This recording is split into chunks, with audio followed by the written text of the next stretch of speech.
Magandang tanghali mga katikit. Yan, wala pa yung 12 for 2, nasa Bisaya pa. So extra muna ako dito sa 280. Oh, Hyundai ito, Hyundai. Na bagong rehab, bagong new design. Oh. Yan, Hyundai, yung makina. 49-seater to, 49-seater. Extra muna. Oh.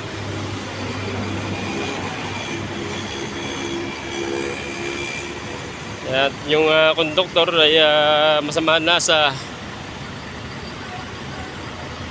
isang buwan na nabiyahe. Ang konduktor nito, bababain ko muna.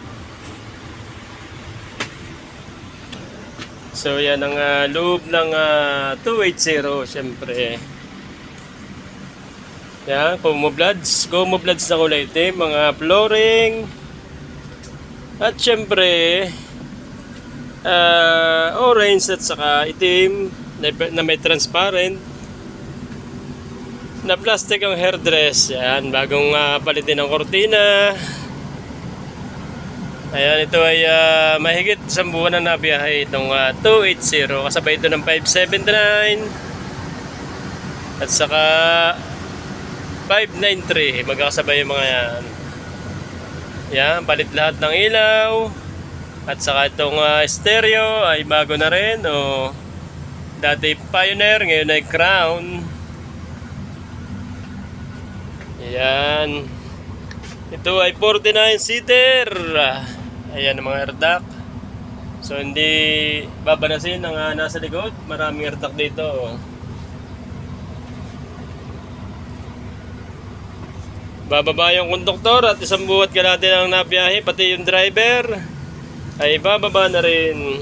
So masisipag ang napagbigyan itong empleyado. Talagang buwan kung bumaba. Talagang lupay kung bumaba. Yan, ganyan kasisipag ang mga taga-DLTV ko, Drycon. So marami namang kapalit ngayon. So kaya sila ay makakababa na. Yan, laki ng TV, bagong-bago rin yung TV niyan. Meron ng TV Plus yan sa loob. Naka-install na yung TV Plus. At saka yung stereo. So pwedeng TV, palit-palit ang TV, ang channel. At saka USB, yung pelikula. Yan, ang hindi lang pinaltan dito ay ito, manibela lang. Yung aircon niya ay parang digital. Yun yung buhay na aircon. Diba? Puro de remote ang TV at saka stereo. Sun visor. Yan. Hindi tatagos ang init dyan. Mga bago rin ang gulong nito. Yan, ang bagong livery ng DLTV Go.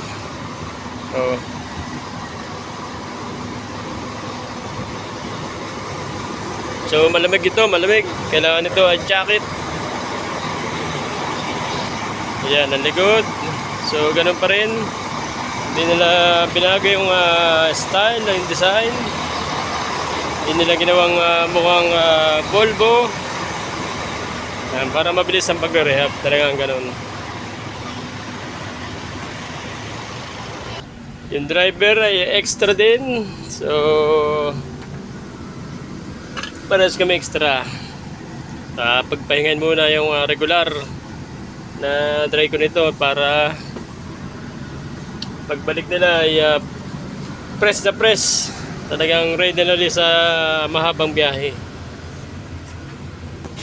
Yan yung asawa ko muna maghatid kay Adam sa school.